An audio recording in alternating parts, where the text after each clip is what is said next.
موضوع گفتگو اسلام ہے۔ اسلام یعنی نظام کائنات میں یہاں تک آ گئے ہوں آج تھوڑا سا، کیونکہ زیادہ تقریر نہیں کرنی۔ اسلام کو دین فطرت بھی کہا جاتا ہے۔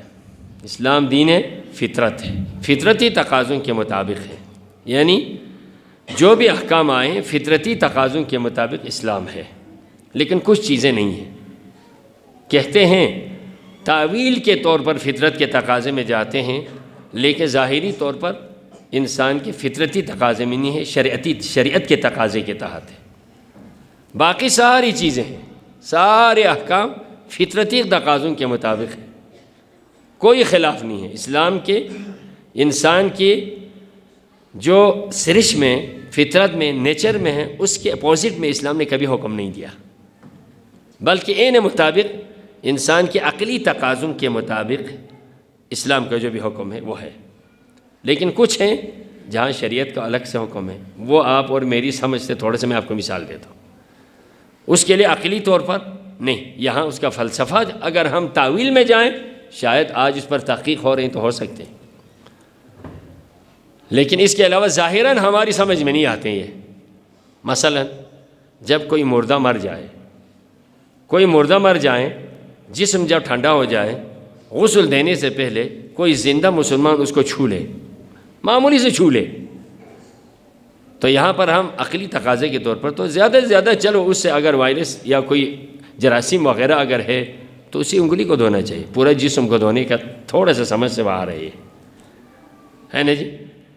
یہ حکم شرعی ہے، لیکن فوراً سمجھ میں انسان کے نہیں آتے۔ لے ٹچ میرا ہاتھ ہوا ہے، پورا جسم دھونے کا حکم آ گیا۔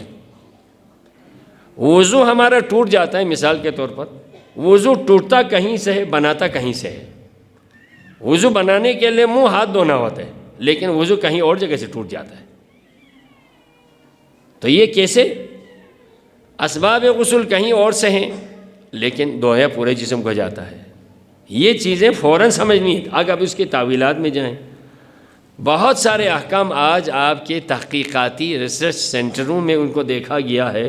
جیسے ایک کتاب کا میں حوالہ دوں گا، اس کو غور سے کر لو، جس میں فلسفہ احادیث کو جس پر تحقیق کی ہے، امام جعفر صادق علیہ السلام کی کتاب،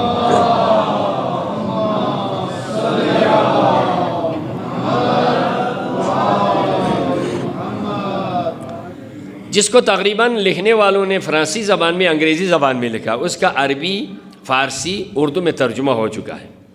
تقریباً 30 دنیا کے دانشور، ایک تقریباً مسلمان ہے، باقی سب غیر مسلم ہیں، انہوں نے امام کے ہر فرمان پر تحقیق کیا ہے، یعنی جو جہاں پر جو میڈیکلی تحقیق کرنے والی چیزیں ہیں میڈیکلی تحقیق کی ہیں، سوشل طور پر تحقیق کرنے والی چیزیں ہیں سوشل طور پر تحقیق کی ہے۔ لیکن نتیجے میں یہ آیا ہے، جیسے کہ مولا علی کے بارے میں کچھ تحقیقات کے طور پر انہوں نے کہا تھا، مصر کے بہت بڑے دانشوروں نے کائنات کے رموز کے بارے میں اتنا بیان کیا ہے، آخر میں اس نے یہ کہا ہے لگتا ایسا ہے، یعنی اس بندے کا جو ریمارکس ہے وہ یہی کہہ رہا تھا، ان باتوں پہ تحقیق کرنے کے بعد لگتا ایسا ہے، یا تو کائنات اسی نے خود اپنے ہاتھوں سے بنائی ہے، یا کائنات کو بنتے ہوئے اس نے دیکھا ہے۔ اس کے علاوہ کوئی دوسرا شخص ایسی باتیں نہیں کر سکتا، یا تو کائنات خود بنانے والا یہی ہے، یا تو خود تو نہیں ہے، خود تو مخلوق ہے، لیکن کائنات کو بنتے ہوئے اپنے سامنے آنکھوں سے دیکھا، تو ایسی باتیں یقین سے کہہ سکتا ہے۔ تو امام جعفر صادق علیہ السلام کی احادیث میں سے 30 دانشوروں نے تحقیق کی ہے اس کتاب کا۔ فارسی میں تو مغز متفکر جہان تشیع ہے، لیکن اردو میں اس کا ترجمہ ہے سپرمین ان اسلام، اس کا اردو میں ترجمہ ہے سپرمین ان اسلام۔ امام کے مختلف فرامین پر انہوں نے اتنی تحقیق کی ہے، یعنی سارے فرانسیسی ہے، یورپین ہیں، انہوں نے تحقیق کی ہے۔ یہ کیوں کہا؟ مثلا میں اس کی آپ چھوٹی سی مثال دیتا ہوں، دیکھیے اب یہ میڈیکلی یا فزیکلی اس پر تحقیق کی تو انہوں نے نتیجہ نکالا ہے۔ امام نے فرمایا تھا جب بچے زیادہ روئیں تو بائیں طرف اگر اس کو سلائیں تو بچہ سکون سے سو جائے گا. تو یہ تو ایک معمولی سے کام ہے، لیکن اس پر انہوں نے غور کیا یہ کیوں بچہ ماں کے بائیں طرف کیوں. اب اس پہ انہوں نے پہلے سوشل اس پر دیکھا ہے کہ مائیں اکثر بچے کو، چھوٹے بچے کو اپنے دائیں طرف رکھتے ہیں، بائیں طرف رکھتے ہیں. جس کو یہ موضوع ملا تھا کئی ملکوں کا، اس نے مختلف قوموں کے خواتین کے جو رہن سہن ہے، بچے لے کے جو جاتی تھی مائیں، اس پر انہوں نے ریسرچ کیا، تحقیق کیا مائیں کہاں رکھتی بچوں کو. بعد میں انہوں نے کہا اس لیے 9 مہینے کے بعد، آپ یہ دیکھیں 4 مہینے کے بعد 6 مہینہ بچہ ماں کے رحم میں ہوتا ہے، تو دل کی دھڑکنوں کے جو بچے نے ماں کے پیٹ سے جو سکون پایا ہے، اب اس کو اس سائڈ پہ رکھیں تو بچہ سکون سے بیٹھ جاتا ہے، کیونکہ اس کو کوئی مانوس آواز آ جاتی ہے جو پہلے تخلیقی مراحل میں اس کی کانوں نے اس کو سنا ہے تو سکون ملتا ہے. انہوں نے نتیجہ نے کہا ہاں. تو اب آپ دیکھیں نہ کوئی لیبارٹری ہے، نہ کوئی کسی جگہ تحقیقاتی ادارہ ہے. اس امام نے 1400 سال پہلے کہا ہے کہ یہاں دل کی دھڑکنوں کے ساتھ بچے کا انس ہوتا ہے، بچے کی آواز کو اس دھڑکنوں کے ساتھ سکون ملتا ہے. تو ایسی باتیں جو ان پہ تحقیق کی ہیں، تو دین کے اندر شاید تعویل و تحقیق کی وجہ سے بہت ساری چیزیں آ جائیں، نہیں تو اسلام کا جو بھی حکم ہوگا فطرت کے مطابق. اسلام کو دین فطرت کہتے ہیں. لیکن اللہ نے آگے سے بینڈ بھی لگایا، دنیا میں تو فطرت پہ خلاف بھی جائیں، جو کچھ کر لے تم کر لو، میرے اسلام کو مانو نہ مانو. لیکن اس اسلام کا جو اس خداوند عالم کے میں نے شروع دن میں کہا تھا، اسلام کے قانون تشریع و قانون شریعت کا دنیا میں دین فطرت بھی ہے، اور قیامت کے دن دین نجات بھی ہے. اسی دین کے ذریعے سے قبول ہوگا. باقی دنیا میں انسان رہو جس طرح سے بھی رہنا، لیکن قیامت میں اس کو جب تک میری شریعت کے مطابق نہیں آئے گا، عمل نہیں کرے گا، میں اس کو قیامت میں قبول نہیں کروں گا. وَمَن يَبْتَغِ غَيْرَ الْإِسْلَامِ دِينًا فَلَن يُقْبَلَ مِنْهُ. اس سے کوئی چیز قابل قبول نہیں ہوگی. اب جوانوں کے ذہن میں آ جائیں گے، اب یہ تو کیسی بات ہے. پہلے ایک دفعہ میں نے اس پر گفتگو کی ہے جو نئے میرے جوانوں کے لیے. ارے اتنے ڈونیشن دینے والوں کو کیا قیامت میں کچھ بھی نہیں ملے گا؟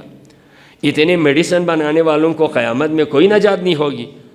اتنے غریبوں کے لیے ایڈ دینے والوں کے لیے کوئی قیامت میں کوئی ریلیف نہیں ہوگی؟ نہیں ہوگی، کچھ بھی نہیں ملے گا، ہے نا جی؟ ان کو کچھ بھی نہیں ملے گا. تو آپ کے ذہن میں سوال آئے گا، یہ تو انصاف نہیں ہے. ہم تبرکات کے لیے باہر کسی سبیل لگا کر ایک بندے کو پانی پلا کے جنت میں جانے کی خواہش کرتے ہیں، 1000 روپے خرچ کر کے جنت میں کوئی محل کے لیے اللہ سے تقاضا کرتے ہیں، لیکن پوری دنیا میں بیماریوں کو ختم کرنے کے لیے کروڑوں روپے کے وہ ایڈ دیتے ہیں یا کوئی خرچ کرتے ہیں، تو ان کو کم از کم تھوڑا سے جنت میں ملنا چاہیے. ہماری ذہن میں، آپ کی ذہن میں یہ بات آتی ہے؟ جیسے مثلا ابھی ایک ویکسین پوری دنیا میں دے رہے ہیں، اس کا کیا نام تھا جی؟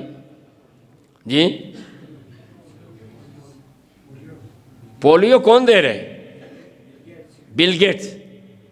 ایک بل گیٹس ایک انگریز ہے نا. بل گیٹس دنیا میں اربوں ڈالر خرچ کر چکا ہے. اور آپ نے پہلے دیکھا ہوگا آج سے کوئی 30-35 سال پہلے چیچک کی بیماری ختم کرنی پوری دنیا سے ختم کر دیا کسی ادارے نے. بلکہ اس زمانے میں جب ہم چھوٹے تھے، روڈ کے کناروں پہ لکھا ہوتا تھا جو بھی شخص چیچک کی بیماری کی اطلاع دے گا 500 روپے نقد. اس زمانے کے 500 روپے نقد. آج سے کوئی 30-35 سال پہلے، 40 سال پہلے بلکہ، جب ہم سکول پڑھتے تھے. چیچک دنیا سے ختم کر دیا، پولیو دنیا سے ختم کر دیا. تو کیا ان کے لیے کہیں جنت میں کوئی پلاٹ تو ہم دینے کو تیار ہیں؟ ہم کہیں گے نہیں تمہیں نہیں دینا، ہم نے صرف جانا ہے. کوئی جا نہیں سکتا. تھوڑا سا کسی کو ریلیف دے کر معمولی سے ہاتھ پکڑ کے یہاں سے روڈ پار کر لیں تو ہم ارمان کرتے ہیں انشاءاللہ میرا یہ عمل اتنا قبول ہوگا، قبر میں مجھے مشکلات نہیں ہوگی نا، نہیں ہوگی انشاءاللہ. اللہ کرے قبول ہو جائیں تو خدا کے ہاں کام کے بڑے اور چھوٹے کی نہیں ہوتے ہیں، معیار معرفت کے تحت چھوٹا عمل بڑا بن جاتا ہے. لیکن ہوائی جہاز بنانے والے کو جنت میں جانے کی ہم اجازت نہیں دیتے. نہیں اس کو تو نہیں جانا ہے نا جی. اب وہ مہینوں کے سفر کو گھنٹوں میں طے کرنے والا آلہ بنا کے انسان کو دیا ہے، تو اس کے لیے ہم تیار نہیں، وہ تو نہیں ہوگا۔ ہم یہی کہتے ہیں میرا نہیں، ہم یہی جواب دیں گے میرا نہیں، یہ اللہ کے پروردگار کا حکم ہے، اس لیے اس کو جو کچھ دینا تھا وہ اللہ دے چکا ہے، اور کیا دینا اسے؟ سب کچھ دین میں یہ ہوتا ہے، اعمال کی دار و مدار جزا و سزا کا جو تعلق ہوتا ہے انسان کی نیت کے ساتھ ہوتی ہے نا جی؟ الاعمال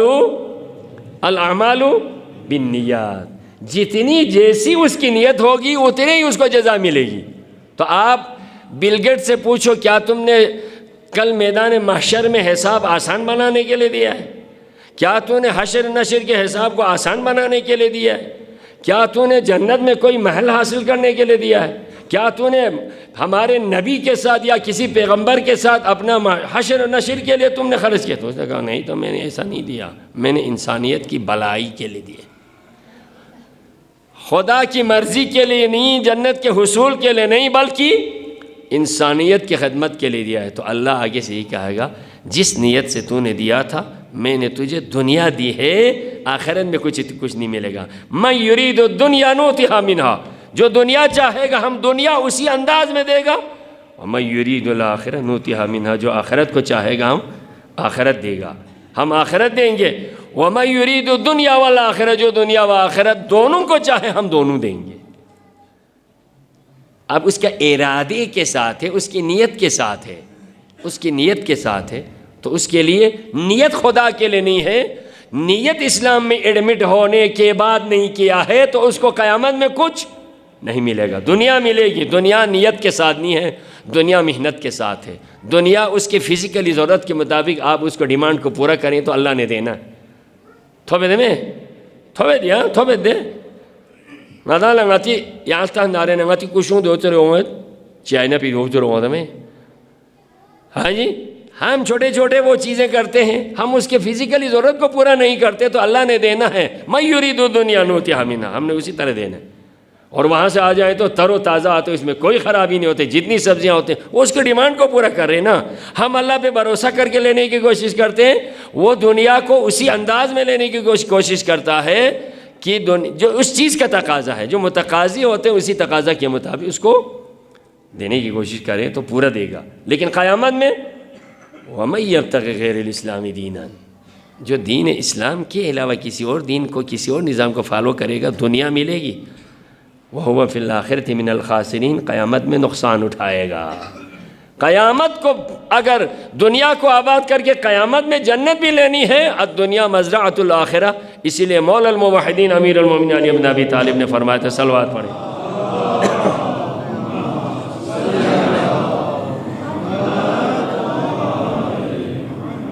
دنیا آخرت کی کھیتی ہے، دنیا میں نے کمانا ہے آپ نے۔ خذوا من ممرکم لمقرکم، گزرنے کی جگہ سے رہنے کی جگہ کے لیے لے کے چلو۔ اب جن کا عقیدہ آخرت پر نہیں ہے، خدا کی کبریائی پر نہیں ہے، اللہ کی رحمتوں پر نہیں ہے، پھر بھی اللہ دے رہا ہے، پھر بھی اللہ اسے دنیا تو کیوں، میں نے پہلے کہا کہ دنیا ضرور دے گا لیکن قیامت میں اس کو کچھ نہیں ملے گا۔ اسلام کے تشریعی قانون کو ماننا پڑے گا، پھر اس دنیا میں اس کو کچھ نہ کچھ ملے گی۔ تو لہٰذا ہم 10 روپے کے خرچ کر کے جنت لینے کی، جنت میں نعمتیں لینے کی خواہشمند ہوتے ہیں، ہمیں ملے گی، لیکن جو کروڑوں روپے ڈونیشن دینے کے بعد جو کرتا ہے اس کی نیت نہیں ہے کہ خدا سے کچھ لے لے، تو اللہ نہیں دے گا۔ تم نے دنیا کے لیے کام کیا، میں نے دنیا کے لیے دے دیا، لیکن آخرت میں تمہارا حصہ نہیں ہے، تم نے مجھ سے مانگا کوئی نہیں، تم نے مجھ سے امید ہی نہیں رکھی، تم نے یہ سمجھا جو چند دن کی دنیاوی ان ہی الا حیاتنا الدنیا نموت و نحیا، ہے نا جی، بس زندگی یہی ہے، جب تک چلتے پھرتے ہیں، اس کے بعد کدھر سے آ گئی یہ دنیا۔ تو یہ ضرور ہے عزیزان محترم، اسی دین کو جسے شریعت کہتے ہیں، فطرت خدا خود بچاتا ہے، قانون فطرت کے تقاضے خدا خود بچاتا ہے، خود تحفظ کرتا ہے، لیکن شریعت کو بچانا، قانون شریعت کو خدا بند عالم نے اپنے خاص بندوں کے ذریعے انسان کا حوالہ کیا، تم نے اس کا حفاظت کرنا ہے۔ اسی لیے تو پیغمبر اکرم صلی اللہ علیہ وآلہ وسلم نے فرمایا،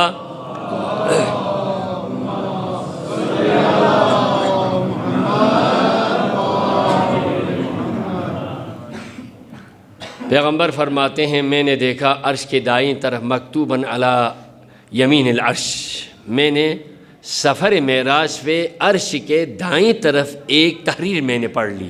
میرے نبی فرماتے ہیں عرش کے دائیں طرف میں نے یہ تحریر پڑھی تھی. وہاں کیا لکھا ہوا تھا؟ ان الحسین مصباح الہدی و سفینۃ النجات. حسین ہدایت کا چراغ، نجات کی کشتی ہے. عزیزان محترم، یہاں تشبیہ کیوں دی؟ دین کے لیے، بچاؤ کے لیے ایک حسین کے بارے میں. اس کو پیغمبر نے یمین عرش سے نقل کیا. یہ اللہ کی مشیت سے وہاں تحریر ہو گئی تھی، اور جاتے جاتے دین کی بقا کے لیے پیغمبر خود فرما کے جا رہے ہیں انی تارکم فیکم الثقلین کتاب اللہ و عترتی اہل بیتی. میں تمہارے درمیان میں دو گران قدر چیزیں چھوڑے جا رہا ہوں، ان کا دامن سے متمسک رکھیں تو تم دنیا آخرت میں کامیاب رہو گے. مثل اہل بیتی کمثل سفینۃ نوح، میرے اہل بیت کی مثال نوح کی کشتی کے مانند ہے. نوح کی کشتی نے کیا کیا تھا؟ جسے آدم ثانی کہتے ہیں. دنیا غرق ہونے کے بعد جو نوح کی کشتی میں آئے تھے، دنیا دوبارہ نئے سرے سے ریکنسٹرکشن ہو گئی نا دنیا کی آبادی کے لیے. تو حضرت نوح کو آدم ثانی کہتے ہیں.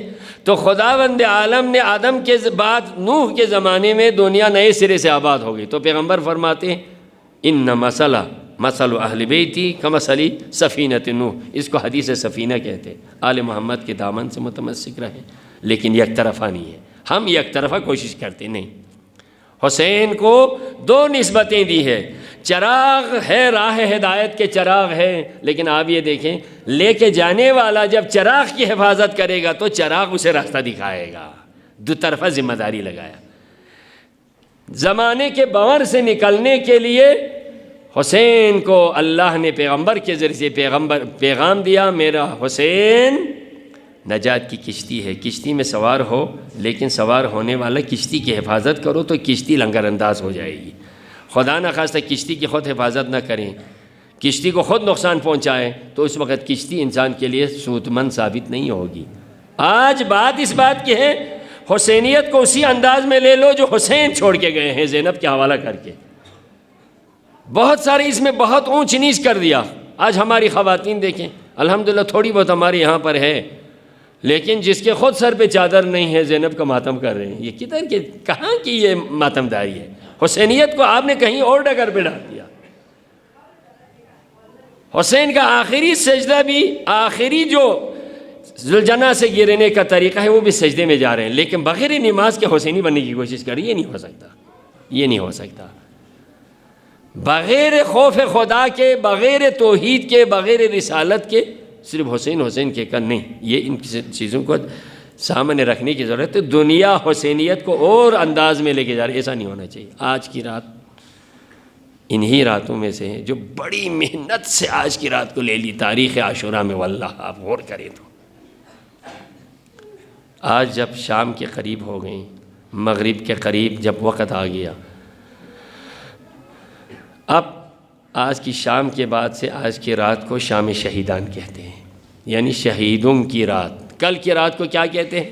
شام غریبان، غریبوں کی شام. آج شام شہیدان ہے.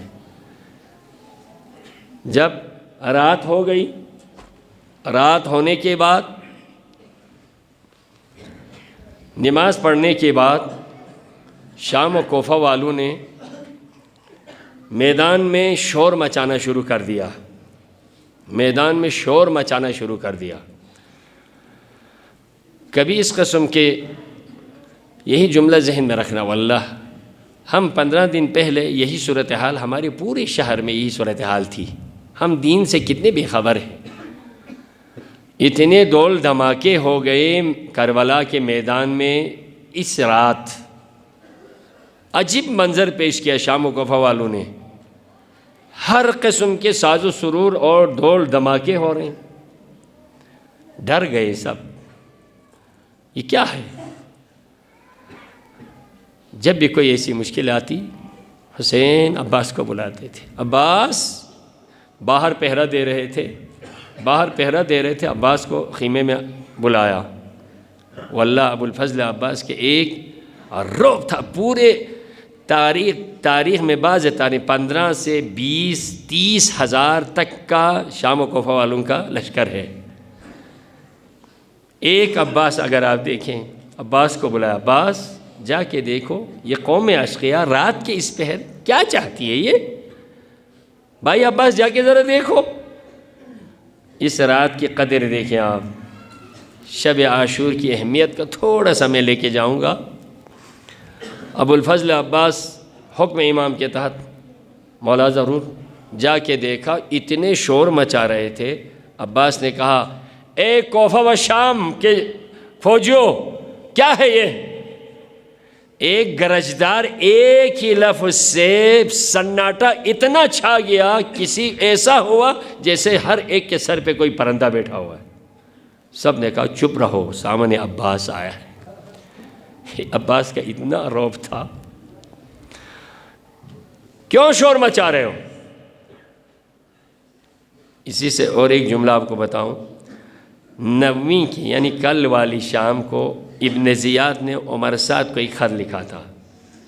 عمر سعد، مجھے فوراً فوج حسینی کی تعداد چاہیے، کتنے ہیں، کتنے گھوڑ سوار ہیں، کتنے تیر انداز ہیں، کتنے جوان ہیں، کتنے بزرگ ہیں، ان کی ایک مجھے فہرست چاہیے۔ تو عمر سعد نے خط لکھا، اے ابن مرجانہ تو کہاں بیٹھا ہوا ہے؟ کس کی کیا مجال ہے کہ فوج حسینی کی طرف آنکھیں کھول کے دیکھیں، کیونکہ خیمہ گاہ میں عباس پہرا دے رہا ہے۔ کس کی کیا مجال ہے فوجوں کی گنتی کریں؟ وہ عباس ہے۔ ہم نے ابو الفضل عباس کو نہیں سمجھا، تو عباس گئے، فوج اشقیاء کے مقابل میں کھڑے ہو گئے، ایک چھوٹا سا اعلان کر دیا تو عمر سعد آگے بڑھ کے کہا، امیر ابن زیاد کی طرف سے ابھی آرڈر آیا ہے، راتوں رات جنگ کرو۔ اچھا جنگ کرو، جنگ کے لیے شور مچا رہے، جہاں تم مجھ سے سیکھو، میں ابھی اپنے مولا کی جو اجازت، مولا کا خیال دیکھ کے آتا ہوں، اگر جنگ کرنی ہو تو جہاں تو مجھ سے سیکھو۔ عباس واپس آ گئے۔ آج رات کی میں نماز مغربین کے بعد جو کربلا میں ہوا تھا وہ آپ کے منظر آپ کے سامنے پیش کر رہا ہوں۔ عباس واپس آ گئے، مولا یہ فوج اشقیاء ابھی راتوں رات جنگ کرنا چاہتی ہیں۔ تو مولا نے فرمایا عباس جائیں، آج کی رات کی مہلت لے لیں۔ نہیں سمجھ رہے نا، آپ کو نہیں پتہ نا، آپ آرام سے گھر میں بیٹھے ہیں نا۔ عباس نے یہ کس انداز میں کہا ہے، آپ آرام سے سکون سے بیٹھے ہیں، آپ کو کیا پتہ اس ماحول میں عباس نے کیسے اس رات کی درخواست کی۔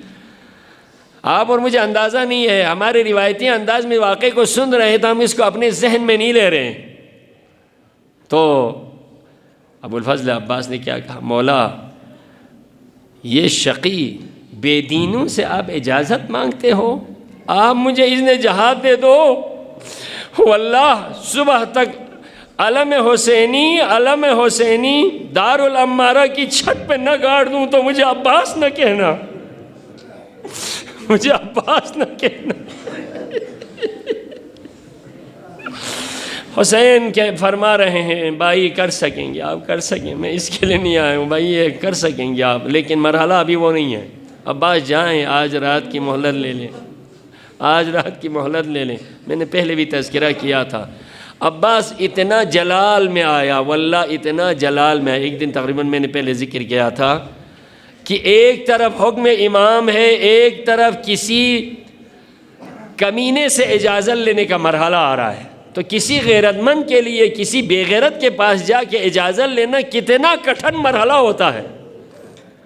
تو کہتے ہیں، مجھے کسی عالم سے سنا ہے، عباس اپنی جگہ سے اٹھے کہ بابا کا نام لے کر اٹھے، اس وقت اٹھتے ہوئے تو جتنے بھی جنگی حوالے سے پورے جسم میں تسمے باندھے ہوئے تھے، عباس دو زانو بیٹھے ہوئے تھے، اٹھے یا علی کہہ کر عباس اٹھے تو دیکھا تو سارے بٹ ٹوٹ چکے تھے، اتنا جلال میں آیا، لیکن حکم امام کو اپنے پورے وجود پہ نافذ کر کے اٹھے، میں پھر حکم امام کی پیروی میں جاتا ہوں۔ عباس نے دھیمی لہجے میں پھر کہا، اے ابن سعد، میرا مولا کا خیال یہ ہے، آج کی رات مہلت دے دیں، صبح انشاءاللہ جنگ ہوگی۔ تو آج کی رات کس لیے حسین نے مانگا؟ حسین نے فرمایا بھائی آج کی رات اس لیے، آج ہم نے وداع کرنا ہے نا اہل بیت کے ساتھ، وداع زندگی کی آخری رات آج ہم نے نماز کو وداع کرنا ہے، آج ہم نے دعاؤں کو خیر بات کرنا ہے، آج خدا کی بارگاہ میں گڑ گڑا کر دعا کرنی ہے، ابا زندگی کی آخری رات ہے ابا صلی اللہ۔ تو یہاں تک راوی روایت کرتے ہیں شب عاشور کی رات ایسی گزری، دویٌ کا دوی النحل، خیمگاہ سے ایسی دعاؤں اور مناجات کی آواز آ رہی تھی جیسے شہد کے مکھی کے چھتے سے جتنے ان کی آواز آ رہی ہے، عرش الہی تک اہل بیت رسول کے دعاؤں کی آواز، فریاد کی آواز، مناجات کی آواز، اور ایک ساتھ ساتھ اپنے عزیزوں سے وداع کی آواز آ رہی ہے۔ ہر بوڑھی ماں اپنے جوان بیٹے کو اپنے پاس رکھ کر، چہرے کو دیکھ کر، ہر کوئی وداع کر رہی تھی۔ بہن بھائی کو دیکھ رہی ہیں، بچے باپ کے چہرے کی طرف نگاہ کیے، رات گزر رہی۔ مولا حسین جب آدھی رات ہو گئی تو ہر خیمے پہ جا کے خبر لیتے ہیں، تو دیکھا ایک خیمے میں قاسم کی ماں ہے، نوجوان بیٹے کو اپنے سامنے رکھ کر یہ سمجھا رہی ہے قاسم کل دن ہوگا، رن شروع ہوگا، علی اکبر سے پہلے تو نے میدان میں جانا ہے قاسم۔ جناب زینب کے خیمے میں گئے تو دیکھا اون محمد کو دائیں بائیں رکھ کر زینب یہ سمجھا رہی تھی، دیکھو بیٹے تمہارے باپ کی یہ نصیحت ہے، جب کل میدان میں جنگ شروع ہوگی میرے علی اکبر سے پہلے تم دونوں نے میدان میں جانا ہے۔ میرے بھائی جب اکبر کا داغ دیکھے، دیکھنے کے بعد تمہاری شہادت کا کوئی اثر نہیں ہے۔ ام لیلہ کے خیمے میں جا کے حسین نے دیکھا تو واللہ ایک ہاتھ میں چراغ لے کر دوسرے ہاتھ کو شانے میں بالوں میں کنگھی بنا کر علی اکبر کے بالوں کو سیدھا کر رہی تھی، اور ماں یہ سمجھا رہی تھی اکبر بیٹا جب اصحاب انصار سے پہلے تو نے میدان میں جانا ہے، علی اکبر دنیا کیا کہے گی، اگر تو بعد میں رہے تو دنیا یہ کہے گی۔ حسین کو اپنا اکبر تو عزیز تھا، باقی سب پہلے شہید ہو گئے، اکبر تو نے سب سے پہلے میدان میں جانا ہے۔ جب جناب ام کلثوم کے خیمے کے باہر سے دیکھا تو حضرت ابو الفضل عباس بہن کے سامنے ہے۔ حضرت ام کلثوم جناب ابو الفضل عباس سے یہ کہہ رہی تھی بھائی جب کل دن ہوگا ہر ماں اپنا فدیہ زمانے کے امام پہ قربان کرے گی، لیکن میں بد نصیب، میری کوئی اولاد نرینہ نہیں ہے، میں کیا قربان کروں؟ مانگوں کہ آپ یہ دیکھیں قربانی نہ ہونے کے کل کیا ہوگا کہ نہیں ہے، اپنا نذرانہ نہ ہونے کی فکر میں۔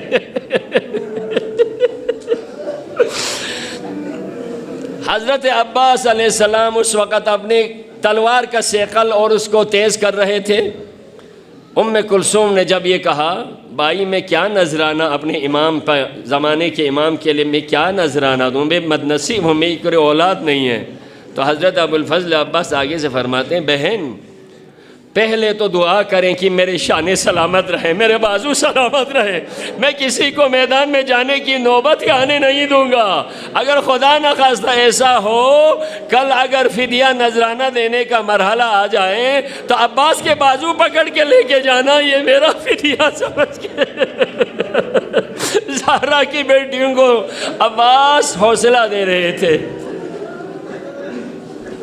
جب یہ مرحلہ گزر چکا سب اپنی اپنی مصروفیات پہ، رات کی تاریکی ہو گئی، آدھی رات گزر گئی، حسین نے اپنی بہن زینب کو اپنے خیمے میں بلایا۔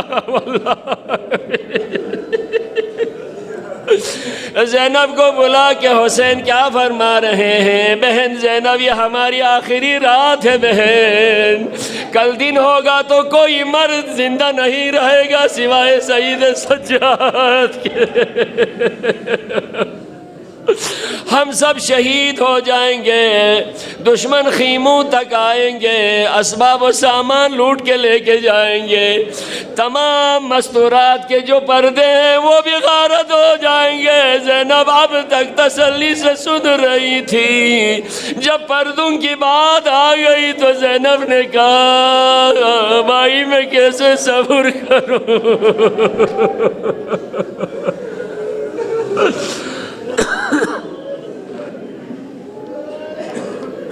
اجرکم علی اللہ۔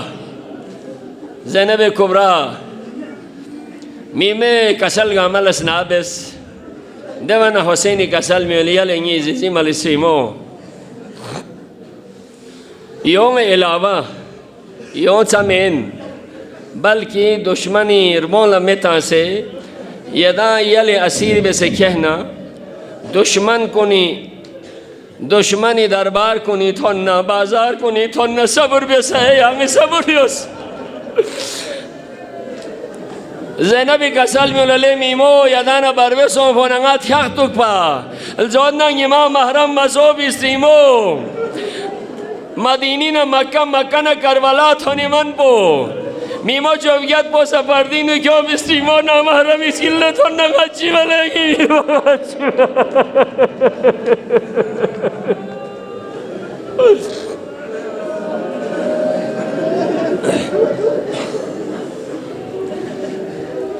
دیوانا مولا حسینی کسل میولا لینگی استریمو غیالا یہاں ذمہ داری سے سکتا ہے آثار امامت علاوہ یہاں ہے یہاں نیل زل یہاں ایسا یہ یتیم کو لخیال یو ہے یہاں وے ملنگی تو چولا جوکس نگے یا زینبا شب عاشور حسینی زینب لچی گزر یہاں وے ملنگی تو چولا جوکس نگے یا زینبا کربا یاد ظالم کنی تلزا سکینہ تازرہ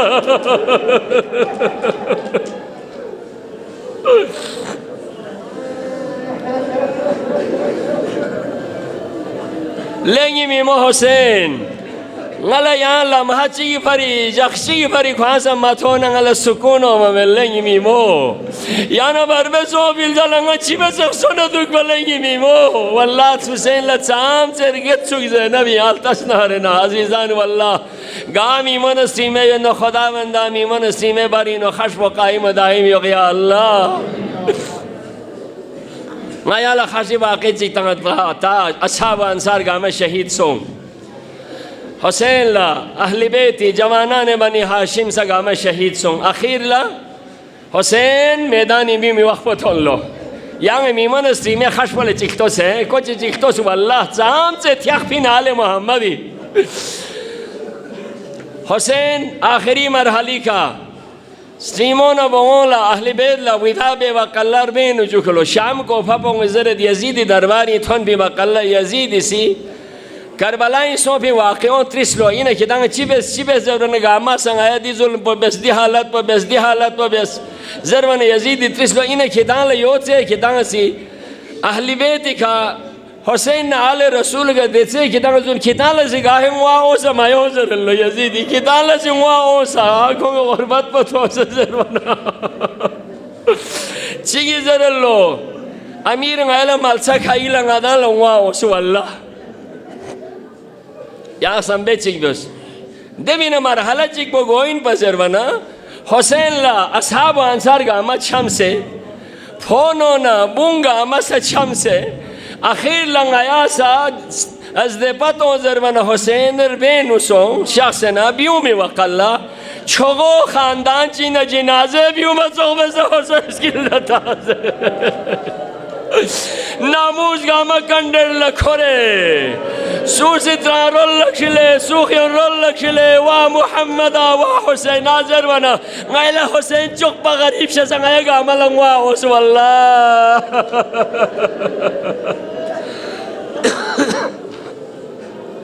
حسین بزوے کا بیومی وقال آخری سلام ودا بہلو یا زینب یا ام کلثوم یا رقیہ یا فاطمہ علیکن منی السلام.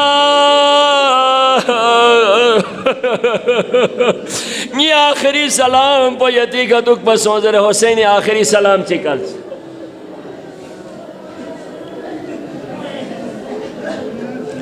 دو قل ذوالجناح کا سوار سوم نا یہاں چھتس بس یہ تعالی مسائل چھتس ذوالجناح کا سوار سوم واقعا اس نقل بید بس نہیں یداں ماتم بس انشاءاللہ خدا قبول بک اجرکم علی اللہ غم حسین میں پیان غم چی خدا تومچو انشاءاللہ. ذوالجناح کا جو نے چون چاہا چارے نوری من حسین لذوالجناح اسی کاما بکا کاما ملہ لو ذوالجناح دول وچھت حسینی ذوالجناح لخطاب بسنے کسل من این علی ذوالجناح جک صدا بومیتوں علی ذوالجناح غسومیتوں علی ذوالجناح دوک اللہ ذوالجناح اشارہ بہلو لے مولا جیوے سے گمبت آما سروک سکینہ ہو سننگی کا مولا کھلنا شکایت بنیود لے ذوالجناح گوکس بگینا داخسان توانی من سوپنگ ہمیں زندہ لوگ سوپمیت غطو زمہ بیان لے ذوالجناح.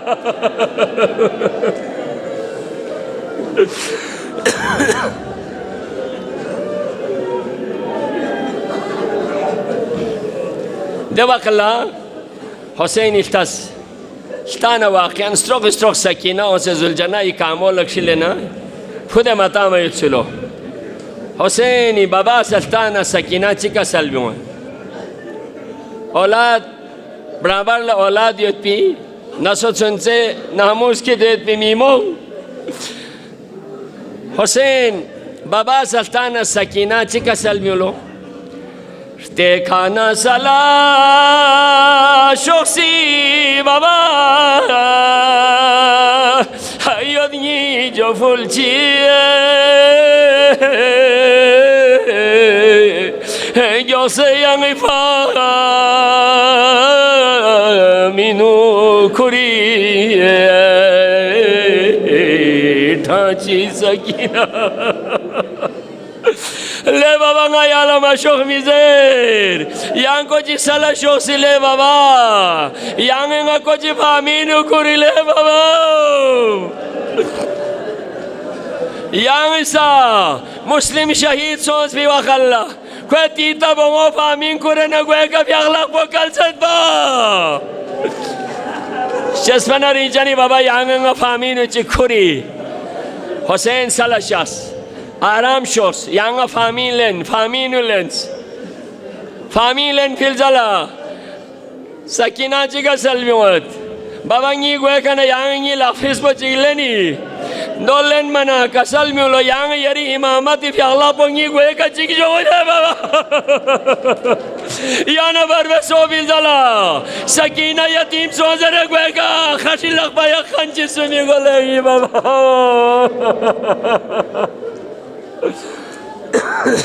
فتولے کیوں سے زینبی لغلبورے لوگ سے یہاں شخص آخری آوا قصو تا بس حسینی ودا بس شخص دیون زینب یہاں الزل کلے میمو الزل یا بیو سے شخص حسینی یا سمر مینے یا خیمی یقبا دیون زینب یہاں کلے الزل شخفا رسپے کھائی گی اوسوں زرد رسپا غایا رسپا بدون زینب میمے محبت میں کا مچوک پا باہر شخص آخر لویدہ بے سبیوں میں وقلا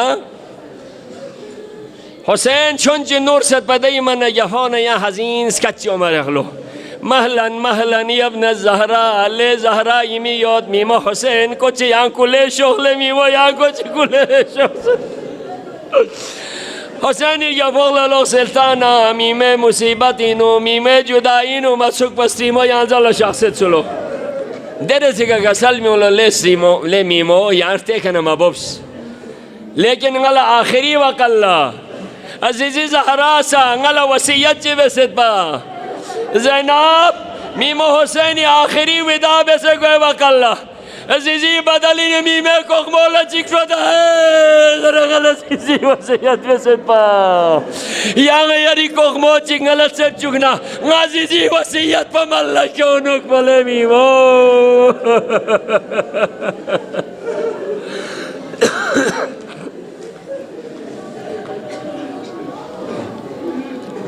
حسین سیما یا خیمی تون چکسنه چون چی شخص پلو یال تو میمان سیمه محبت پر چام سے یو چک زینبی چام سے برداشت بس حسینی چام سے برداشت بس نه چون چی درول حسین لسنی اسلام لین علی حسین سیما رسپا کایک میمه میکا مچوک فلزل بران سے اوه نارشچک سیمه خبر لین مومن علی حسین مولا حسین لوگ سے شغل و خیمین ولتانا سیمو متسلو زینب بین شخص متسوک پریشان سوم میمه دنبین و پتنی میدانی گارو اللہ شخص ازر چلین کوربان والله یا غصب بیچی اور بیر گیا فوق بولا شخصنا کربلائی سو صاحب سے چلو دوانا دیکھا حسین اربی سے نہ زینبی کچھ پکلے نہ ہوئے شخص چلا میمه منطق بگا اغدا بخلننا سیگزرن شخص یوتشلو دمی من سیما بر بسون حسین شخص آخری مرحله دنیتونه آخری مرحله دنیتون حسینی جنگ بس اما دشمن گاما کنده لکورنا سو سر دعا کوره سو شین کوره سو رگی کوره حسین سکیل لبارن حمله بید حسین ناتوان سو اخیری وقالله اجرکم علی الله والله شهادت عظمین حسین زلجنایی از گروی کا شخفایت بولسا ناتوان سو ده وقالله زلجنا لخطاب بسن آخری پیغام چی کہلو لے زلجنای قاصد مال کرکنگی خبر غلا یا سمل لے زلجنا یہ سیمو لفشل کلکنچی سمل لے زلجنا لے زلجنای قاصد مال کرکنگی خبر